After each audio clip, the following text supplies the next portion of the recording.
दोस्तों 19 साल से जो बहन अपने भाई के हाथों में राखी बांधती थी, आज वही भाई उन्हीं हाथों से अपनी बहन की हत्या कर देता है चाकुओं से गोद कर। तो कहीं न कहीं दोस्तों यह बहुत ही दर्दनाक घटना और ज़िला महाराजगंज के थाना घुघुली के अंतर्गत ग्राम सभा हरकपुरा का यह मामला है कि एक भाई ने अपनी सगी बहन को ही कहीं न कहीं चाकुओं से गोद कर उसकी मौत कर दी। क्यों मौत की, क्यों मतलब उसकी हत्या की, इसके बारे में पूरा हम विस्तार से बनाएंगे, इस वीडियो में बताएंगे। दोस्तों हत्या करने वाले 19 साल के लड़के का नाम था सूरज, और सूरज अपनी बहन रंजना जिसकी उम्र 22 साल थी उसकी हत्या कर दी। हत्या के पीछे की वजह यही बताई जा रही है कि रंजना जो किसी दूसरे जाति के लड़के से प्यार करती थी और उसी से शादी करना चाहती थी। घर परिवार के लोग नाराज़ थे इस बात को लेकर कि दूसरी जाति के लड़के से शादी मतलब वो नहीं चाहते थे कि मतलब रंजना करे, लेकिन रंजना बार बार समझाने के बावजूद भी अपनी जिद पर अड़ी थी और कहती थी कि नहीं, मैं शादी उसी से करूँगी।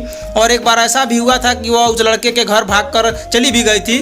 तमाम कोशिशों के बावजूद, उसे समझाने बुझाने के बावजूद वो घर आई थी, लेकिन घर आने के बावजूद भी वो अपनी बात पर अड़ी थी कि नहीं, मैं शादी तो करूँगी तो उसी से करूँगी, कि अन्य लड़के से मैं शादी नहीं करूँगी। जिसको लेकर उसके भाई के प्रति कहीं न कहीं दुख था और समाज में इज्जत मतलब उसकी जा रही थी और तमाम तरह के वो मानसिक रूप से कहीं न कहीं दुखी था, जिसकी वजह से वो अपने बहन को महाराजगंज किसी बहाने लेकर जाता है और रास्ते में ही सुनसान इलाके में अपनी 22 वर्षीय बहन रंजना की चाकुओं से गोदकर हत्या कर देता है।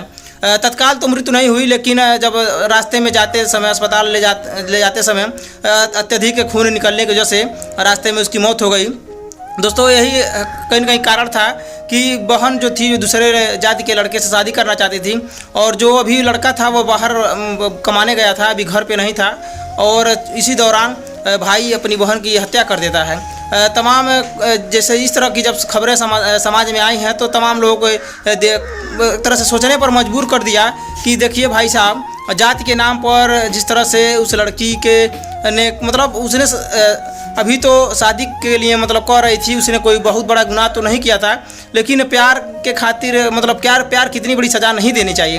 एक कोई लड़की अगर किसी दूसरे जात के लड़के से शादी करने के लिए कह रही है तो इसका मतलब यह थोड़ी है कि उसका इतना बड़ा गुनाह तो उसने किया नहीं कि उसके मौत के घाट उतार दिया जाए। और कहते हैं दोस्तों, जज्बातों में आकर कोई बड़ा फैसला नहीं लेना चाहिए। अब देखिए, अब उस लड़के ने अपनी बहन की हत्या कर दी, कहीं न कहीं बहन का ही कातिल हो गया, और उसके बावजूद सबसे बड़ा दिक्कत यह होने वाला है कि अब कहीं न कहीं वो आजीवन अब कारावास उसका होगा।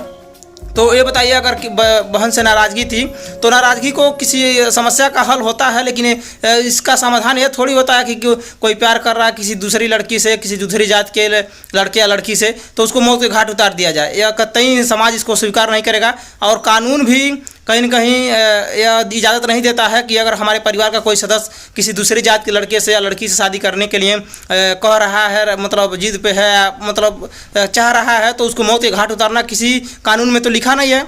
लेकिन इस तरह से अगर एक भाई अपनी बहन की हत्या करता है तो कहीं न कहीं भाई और बहन के विश्वास का जो मतलब रिश्तों का जो बंधन है उस पर कलंकित करता है। और दोस्तों, क्या है आपकी राय इस पूरी घटना के बारे में कमेंट में ज़रूर बताइएगा। लेकिन हम यही कहेंगे सभी दर्शकों से कि इस तरह की जज्बातों में आकर किसी की हत्या कर देना, किसी के मतलब इस तरह से मौत के घाट उतार देना सही नहीं है और संविधान मतलब कानून भी इसे इजाज़त नहीं देता है। अगर हमारा किसी के प्रति नाराज़गी है तो उस नाराज़गी को दूर करने का अन्य भी जरिया हो सकता है, उससे समस्या का समाधान निकल सकता है। लेकिन किसी को मौत के घाट उतार देना, किसी की जान ले लेना, किसी की हत्या कर देना, यह कतई बर्दाश्त नहीं करेगा कानून। और इस तरह के जो भी लोग हैं उनके सज़ा तो मिलनी ही है, लेकिन जो भाई बहन का रिश्ता होता है उसे कलंकित करने कहीं न कहीं यह मामला कलंकित कर रहा है। इस तरह की घटनाएं समाज में अगर घटती हैं तो समाज के लिए अच्छी खबर नहीं है, कहीं न कहीं समाज के ऊपर एक दाग है, धब्बा है।